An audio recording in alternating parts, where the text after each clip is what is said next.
Welcome to Literary Love. It is Thursday, and on Thursdays I will be doing Throwback Thursdays, which means I'm basically just going to be reading essays of mine that have been published over the years. This is very similar to Storytime Sunday, in which I read vignettes. So vignettes are true and tiny true story. Try this all again.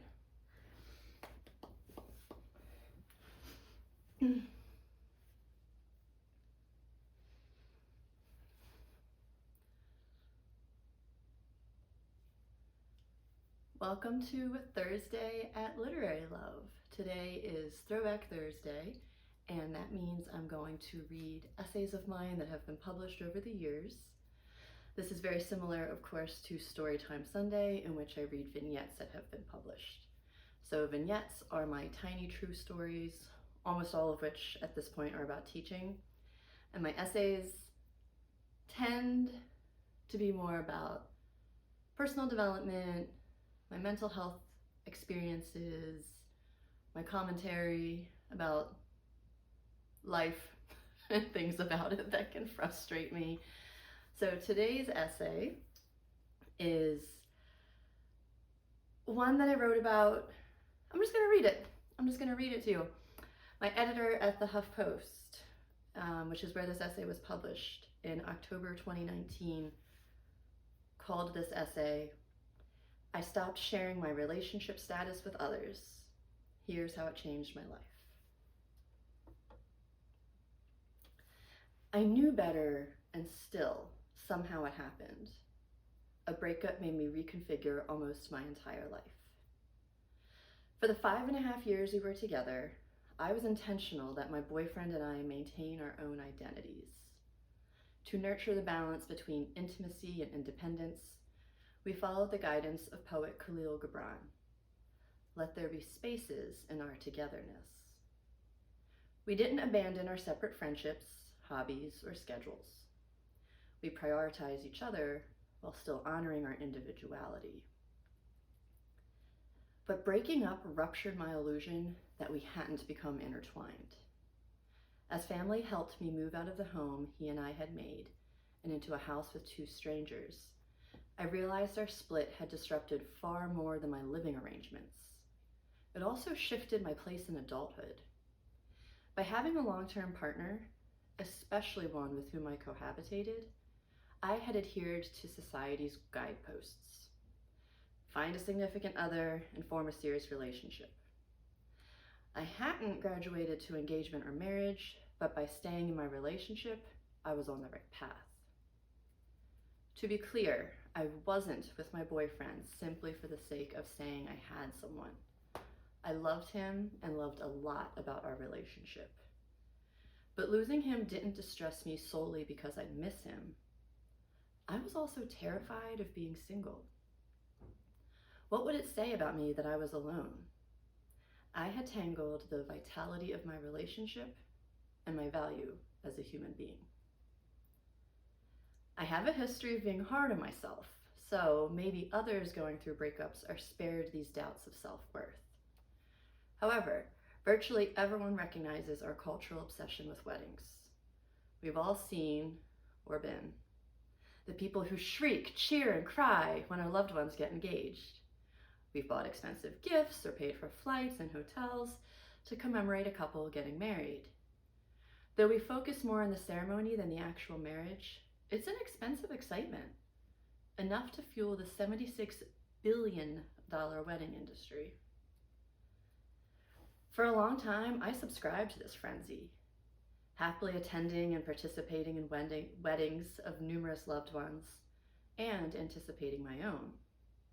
I recognized and wanted to meet the societal expectation of pairing off and procreating. At the time, though, I didn't consider if I wanted those things because they'd make me happy or because they'd make me feel normal.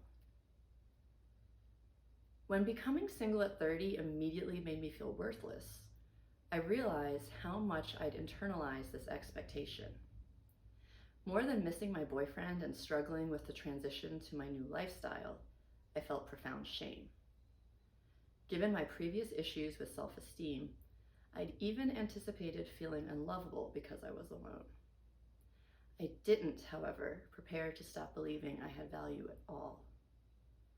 But with the end of our relationship, I felt void of any meaningful contribution or achievement I'd ever had. The discipline to complete the long-distance races I ran, the boldness to move alone to a new continent twice, and the compassion to thrive as an educator in Baltimore City public schools meant nothing. All that mattered was that I was single. Even when we were together, our failure to reach engagement felt like exactly that, a failure. About a year into our relationship, people began interrogating us about our plans. Why aren't you engaged yet? When are you getting married? What are you waiting for? Though I became skilled at deflecting these questions, I never stopped wondering if something was wrong with me, him, us. When we eventually broke up, it made our relationship feel like an exercise in play pretend. It hadn't progressed to include rings or vows. We hadn't made it last like we were told we should have. The entire experience felt illegitimate. While my subsequent leap in logic, that without a relationship I was without value, may seem dramatic, it's not a belief I formed single-handedly. Culturally, we prefer people who are married, or at the very least partnered. This has been true for centuries. Single women not only had less social, but also economic power than their married peers. Because so many unwed women spun thread for a living, they became known as spinsters. Married women, meanwhile, had access to more lucrative and higher status occupations. Although remaining unmarried is far less countercultural than a generation, let alone a century, ago, marriage continues to be a widespread social norm. Our culture says to be a real adult, to be successful as an adult, you get married and you have kids, and that's just how it is. Licensed clinical social worker Rick Levinson explained in a recent podcast. When people fail to meet this expectation, we think less of them, as noted by social psychologist Dr. Bella DePaulo, who specializes in studying single life. Her research finds that, compared to married people, single people are perceived as, quote, less happy, less secure, more immature, more fearful of rejection, lonelier, more self-centered, and more envious, unquote. Between my pre-existing issues with self-worth and the cultural messages that told me I was on the wrong path, my breakup splintered my sense of self. It took months, maybe over a year, before I began to feel whole again. I healed from the pain of missing my boyfriend well before I recovered from the shame of being single in my early 30s. I don't know when or how I began to feel better, but as soon as I began to recognize value within myself, I knew I had to protect it fiercely. And that's when I decided to stop indiscriminately discussing my relationship status with other people. I realized that I must learn how to unconditionally honor, appreciate, and respect who I am. Until then, I don't want my relationship status to have anything to do with how I define myself. This breakup taught me that I needed to learn to establish how I feel about myself without the interference of cultural influences. To form this foundation, I've stopped talking about my relationship status. Not entirely, but certainly not on social media or among acquaintances. I've even minimized the number of loved ones with whom I share this information, as well as how much of it I feel comfortable divulging. For the most part, this has been as simple as not initiating the topic with anyone. If it does come up, my response varies. Sometimes I answer questions vaguely. Other times I thank the person for their interest, but say I'm not interested in discussing it. The advantages of this approach to my personal life have been abundant. When I've been single, it's meant sparing myself the encouragement toward coupledom I so often received, which also perpetuates the idea that being single is inferior to being in a relationship. You're too smart and pretty to be alone for long, people used to tell me. Or, It'll happen when you least expect it. However, being in a relationship would come with its own hazards, namely the type of inquisition I'd gotten in the past. Is it serious? Do you think you'll move in together? Have you talked about marriage? It's been over 3 years since I started keeping my personal life personal, and it has been one of the healthiest life changes I've ever made. It has eliminated unwelcome and unnecessary pressure I'd always felt surrounding my relationships. Now, because I don't make the topic available for discussion, I don't feel like I'm disappointing anyone, nor do I feel the need to defend myself or my choices. Deliberately defining myself outside the parameters of my relationship status has shown me how confined I felt for all the years I did openly disclose that information. I love that people can't even subconsciously project their perceptions onto me because they don't know if I'm single, or dating, or in a relationship. Instead, they know the things about me that are true regardless of my relationship status, my passions, goals, and concerns. While the effects of this decision thrill me, I know that it hasn't been an easy transition for some of my loved ones. They've been gracious as I've started withholding information and understanding in the instances when I decide I'd like to talk about it. If they've questioned my trust in them or wondered if I'm trying to distance myself from them, they haven't shown it. Instead, they've supported me, even when it might have felt uncomfortable for them to do so, as I've learned what works best for me. At the beginning of this process, one friend helpfully commented, "I don't think people will ever stop wanting to talk about it, but you don't owe any of us anything." Of course, this decision also affects anyone who I date or form a relationship with. So far, no one has felt slighted. Either they've had a similar mentality, or they haven't minded that I'm selective about sharing this type of information. One man, for instance, explained why he doesn't share details of his relationships on social media. That part of my life is too sacred to tell just anyone about it.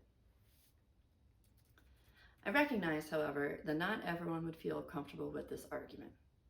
Potential partners might feel that I'm embarrassed of them or our relationship. Alternatively, they could suspect that I only want to keep what we have private so I'd be free to maintain simultaneous relationships. While I wouldn't fault anyone for feeling this way and would be open to talking through it, While I wouldn't fault anyone for feeling this way and would be open to talking through it with a potential partner, it doesn't make me reconsider my choice. The driving force behind this decision has been to do what is healthiest for me. Conceding to another person's comfort defeats the reason I chose to do this in the first place. I certainly recognize that this shift is possible in part because of my privilege. I'm a heterosexual, cisgendered woman. My preferences in a partner are not scrutinized or criticized by anyone. For some people, keeping their relationship status or sexual identity private isn't a matter of choice, but safety. Every time I've reflected on how grateful I am for the benefits of opting to keep my personal life personal, I also resent that this isn't a luxury afforded to everyone.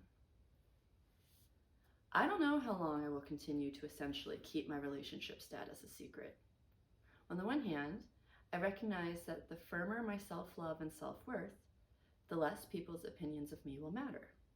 On the other hand, the emphasis we place on relationship status concerns me.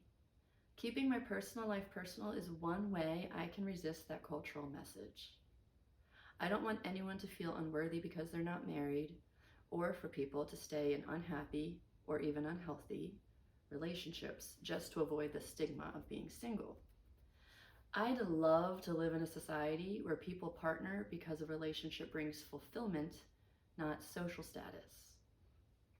Hopefully, each of us will acknowledge our own value and the value of one another, independent of the presence of someone by our side. In the meantime, I will continue to answer only to my own preferences and expectations, not the ones society wants me to follow. That took a long time to read, so thank you for listening. I really, really appreciate it, and I'll see you tomorrow.